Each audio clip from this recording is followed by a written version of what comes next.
Okay, I hope everyone picked up an agenda packet out front. We're going to need to add one item to the agenda that come in late today. Superior Court Judge Thompson brought over an agreement that needs to be signed so they can FedEx this back to Atlanta tomorrow. So if you'll take on the right before the adjournment and right after the reports, and we'll add in here sub-grant award from the state of Georgia.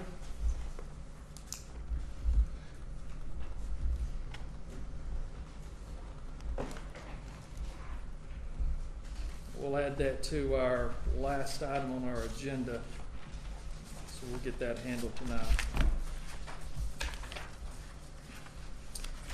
Okay, you should have a copy of the minutes from the last meeting that was held back on June the 8th.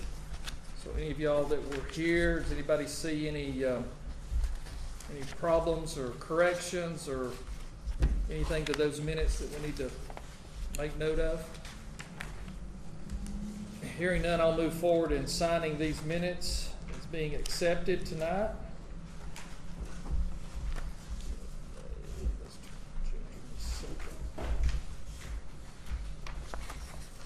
Okay.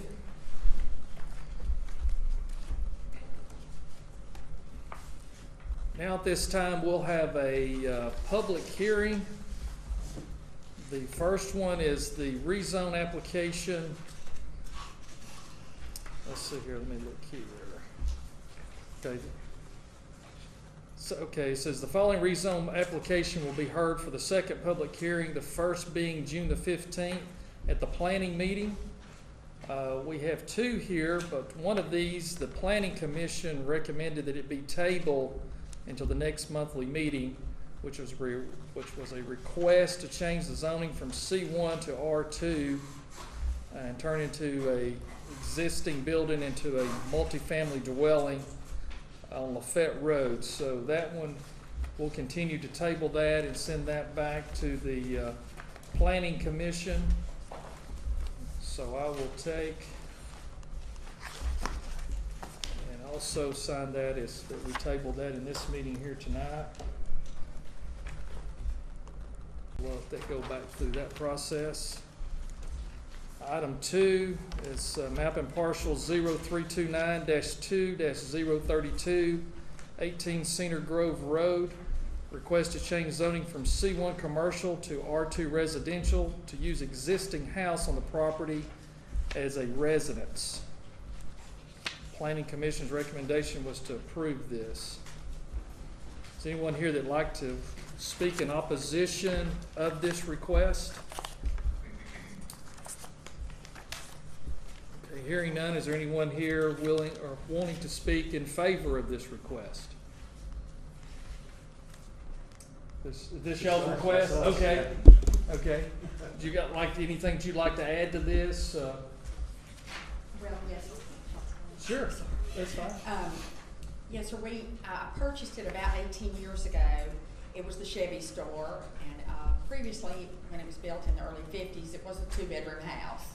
That's where all the buildings around there. And so I turned it into a little antique shop, and I had it open about 5 or 6 years, and then I moved my shop into the Rossville area. And I let it sit, and then I had it painted and a new roof put on, and then I turned it over to 2 different realtors, and they didn't show it one time, so that was a disappointment. So recently, I hired my fiance to redo a lot of the interior, and we had it painted outside and new doors, and we put a lot of money into it. And the people that stopped by, which were very many, they wanted it as a home. And so we decided to see if there would be a variance on it where it could go either commercial or residential or just residential. And there's a little couple at my church getting married in the fall, and they would like to purchase it for their home. So I would love it to be a little home. Okay. And that's all I have to say. Okay, thank you. Yes. So actually, Christie, this is not a variance, this is actually a zoning change, correct? So it'd be a complete rezoning Okay. over to a residential, which would be more favorable of what you're looking and asking for. Okay, we do have representation here from the Planning and Zoning Commission. You got anything you'd like to add, or have you had any phone calls or? No phone calls, but the reason the planning commission decided to approve the rezone was because the lots are so small that if there was anything commercial, they'd have to buy several of the lots to do anything. And after a year, it can be requested to be rezoned back, and the planning commission said they would not have a problem rezoning it back to commercial if that come up. Okay. All right. So, hearing no opposition to this tonight and hearing no phone calls to the planning office or any other concerns, no one has submitted any letters or additional comments on this, so we'll go ahead and approve this tonight as the final decision as it has been submitted. Thank you so much. Sure. Glad to be helpful.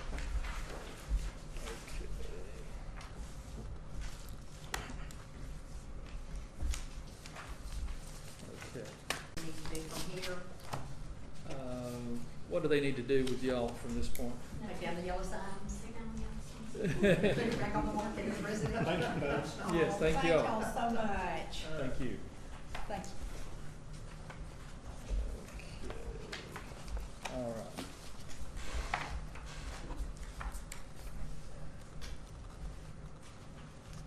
Okay, we'll open back under our regular scheduled meeting. We do have a consideration of a temporary malt beverage and wine license to the Chattanooga Rugby Club. The event to be held at 2035 Old Mill Springs Road, Lafayette, Georgia. This permit is again, a temporary license permit where they can sell malt beverages and wines, July the 28th through July the 29th. So we'll go ahead and move forward and approve this permit. We did check through emergency services. They've had this event many times in years past. There's been no complaints, and there's been no incidents where the emergency services had to respond on anything negative. And so it looks like a pretty straightforward request.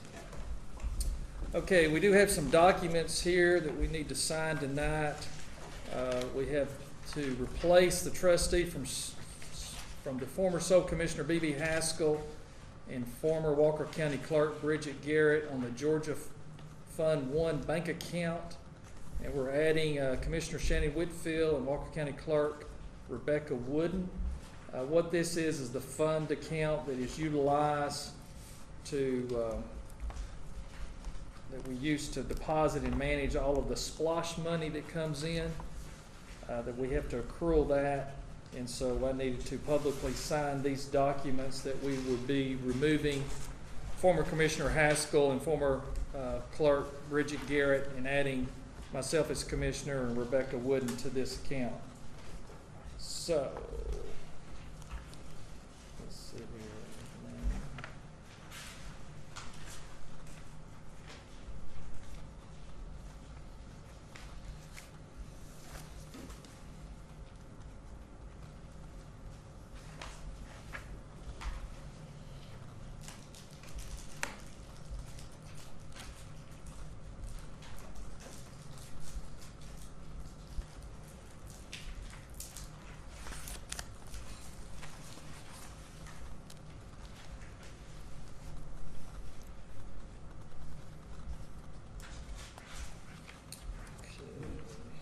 This also has to be notarized tonight, so Ms. Charlene's here to do the notary. So I have a signature here.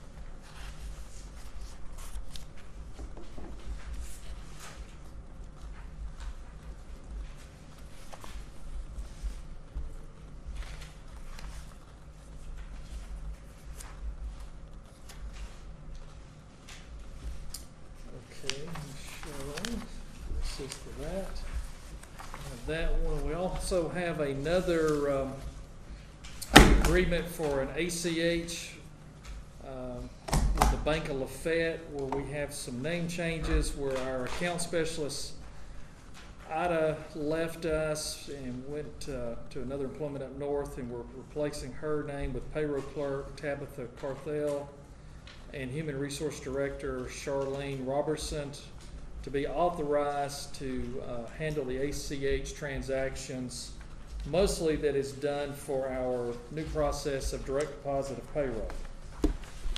So since Ida's no longer with us, we needed to add 2 new authorized users to this account.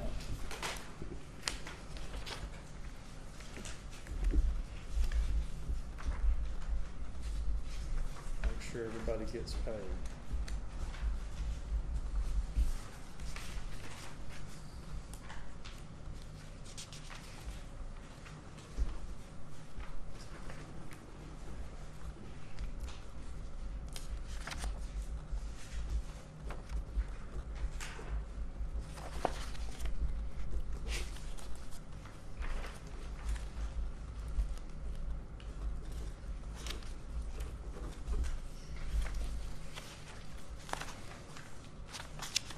Okay, that one does not require a notary.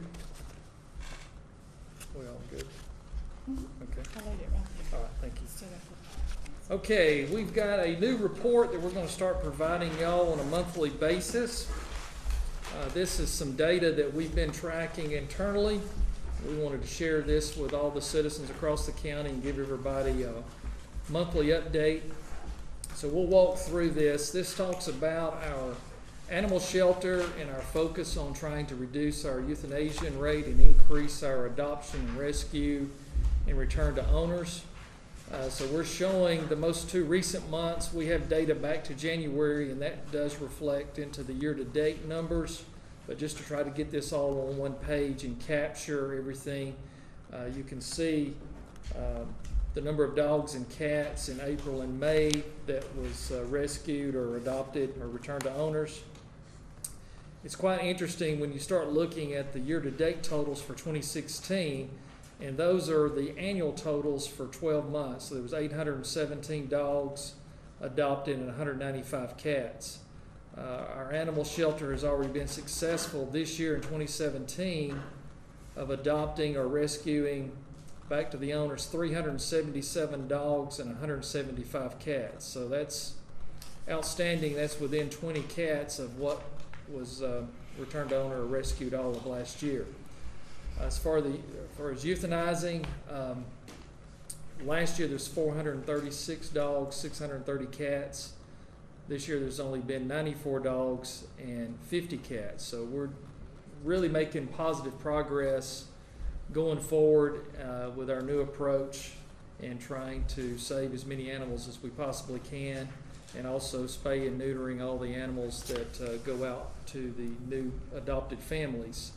So this is an area that we have a lot of requests for this data, so we wanted to make this data and information public and be able to demonstrate to the public how important this is and a focus that it is to this administration, and the great work and progress that Allison and her team is making at the animal shelter to move this in the right direction. So we will continue to monitor this progress. Code enforcements. In April, there was 411 that were in compliance that were inspected. In May, 360 that was in compliance. Violations for April, there was 219. In May, there was 318. So it's very interesting that we did over 300 in May, and all of 2016, there was only 221 violations that were documented. And already year to date, we have documented 648 violations due to code enforcement. So we're already 3 times the number of code violations where a citation has been written versus last year to date at only 221. In compliance for the year is 771. So we are finding a lot of residents and properties that have been in compliance. And so we log those into our database and track those as well. So we have a record that we've done an inspection and everything's in good order.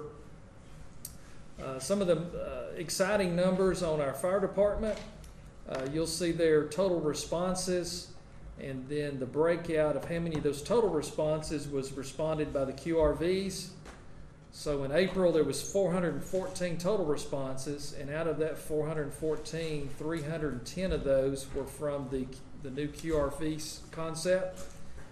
And then in May, we had 413 total responses, and the QRV responded to 324 of those. So last year they didn't have the QRVs, but already this year to date that we have data for, we responded to 634 QRV responses, which is more efficient, it's cost savings. Most of those are medical related or medical assist. So that lines up in our data that we were seeing that 75–85% of all of the calls that our fire department is receiving are non-fire related. There's something other than an actual fire. And so with this concept, we're able to send out 2 first responders instead of sending out a large truck with 4 first responders. So this way we keep 2 of the first responders at the full-time station at the fire station with the fire truck, where they can go and later, if need be, answer another call, whether it be medical or fire related or accident related. And so this way it better utilizes our staff. We're not sending and emptying the fire station all at one time, and we're using more practical response methods and better vehicles to accomplish the goal. Next item is the litter pickup. This shows the number of pounds of trash and the number of tires that's been picked up. April, there was 9,480 pounds of trash picked up off the sides of the road. In May, there was 14,920 pounds picked off the side of the road, so we made a significant increase there in May. There was no data for 2016. Year to date in 2017, we've picked up over 60,680 pounds of trash off the side of the road. So that's over 30 tons of trash that's been picked up off of just the county roads. So we're making great progress there, and 428 tires have been picked up. So we're trying to get as many tires off the side of the roads, because when the mowers hit them, sometimes they tear up our bush hog mowers, and also they're a haven for breeding of mosquitoes. So the more of the tires we can get off the sides of the roads, the better. Mountain Cove Farms, you'll see our total bookings for overnight stays in April. Well, I guess this be total bookings would be overnight stays and or planned events. This year we've had 31 in April compared to last year in April there was only 16. May was 15 this year and only 9 last year. So they've just about doubled the number of bookings at Mountain Cove Farm. So all of last year in 2016 there was 162 bookings. January through May there was only 44 last year. And this year to date, we've already had 79 bookings. So that's a great increase in utilization and income for Mountain Cove Farms. It's amazing what happens when people will answer the phone. Public relations, Joe's done an outstanding job in capturing the data and the work associated with our media impressions, where we had in April 45 stories. In May there was 57 stories. Also Facebook likes increased in May from 300 up an additional 302 and an additional 305 in May. Facebook followers in April we had an increase by 305, and in May an increase of 296. Facebook posts, Joe made 53 posts in April and 63 in May. So when you look at the year-to-date totals, there was no data from last year. There wasn't an official county Facebook page up until this year. But we have 224 media stories, 2,700 Facebook likes, 2,752 followers with 258 posts. So Joe's put a lot of information out there. When you look at our website visits are up. All of last year, there was 173,745 visits to unique pages to our website. Already this year, we have exceeded that year to date with 188,665 visits to our website. So getting up-to-date information, fresh content, posting the minutes and the things from our meetings and giving more informed information to the citizens has increased our visits to our website just unbelievably. We've already passed last year. That's pretty impressive. So hopefully that'll be some good data that y'all will enjoy looking at and seeing the progress that the staff is making each month. And we'll present that once a month and give everybody an update.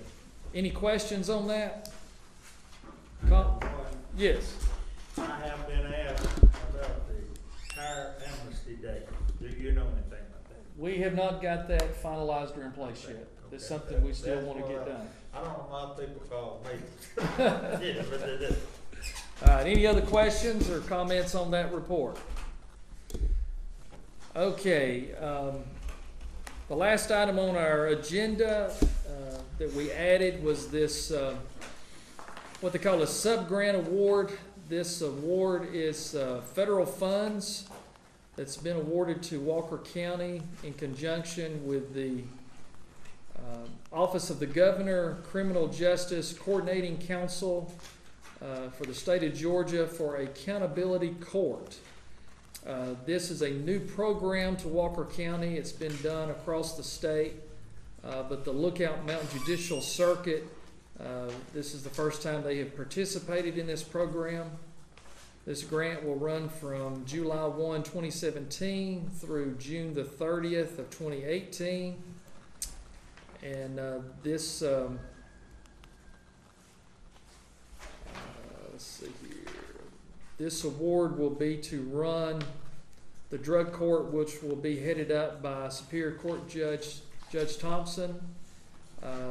People that are in trouble with the law for drug charges, that are adults that have felony drug charges, will have the ability to be selected for this program. This is an alternative to incarceration in state prisons to try to reduce the prison population and also try to get people back on the right path and keep them in the marketplace where they can work and care for their family and try to get over their drug problems. This grant is 100% funded at $148,166. The county will be providing office space of a couple of offices for the coordinators and staff that they'll have for this. And then we will also be managing the grant as far as the expenditures and the reimbursement from the government. After the expenses are validated, they'll reimburse us for the grant up to this $148,166. On the last page, it has a breakout of the personnel. They'll have a program coordinator, which will include the benefits, and then they'll have some contract services of counselors and law enforcement surveillance, lab tech screening, drug testing supplies. The people in this program will have to go before Judge Thompson every week. They will have to make a court appearance every single week. And I believe they have to take a drug test also every week.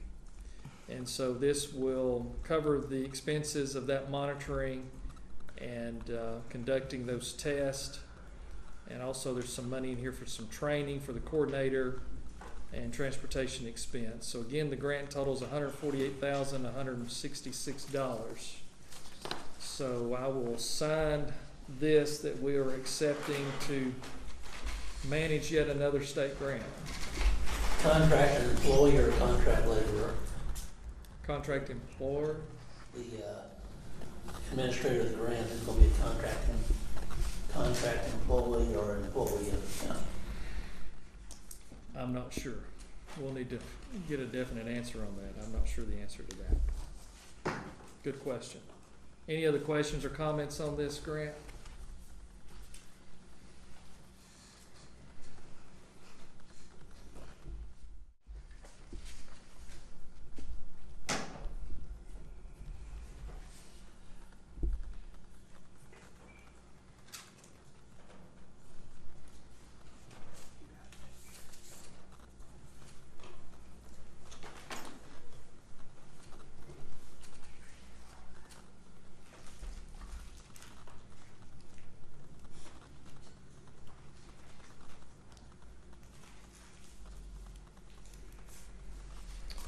All right, there's about a dozen places here I have to initial.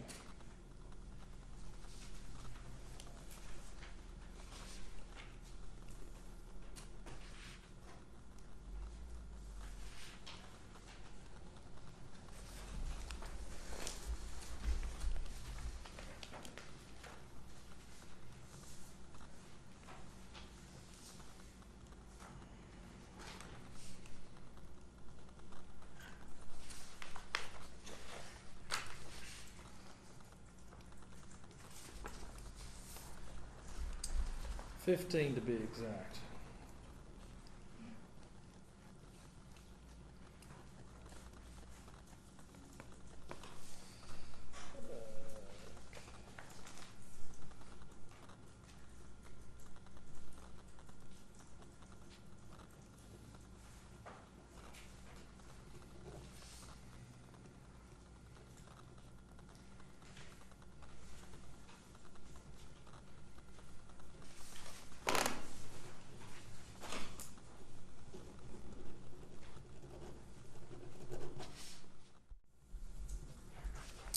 Okay, that takes care of that.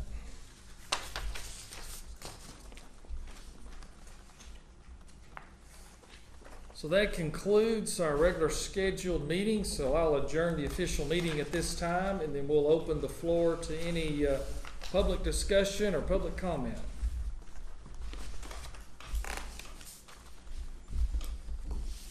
Anybody have anything to add or say? All right, hearing none, we'll stand adjourned at 7 o'clock sharp. Appreciate y'all coming.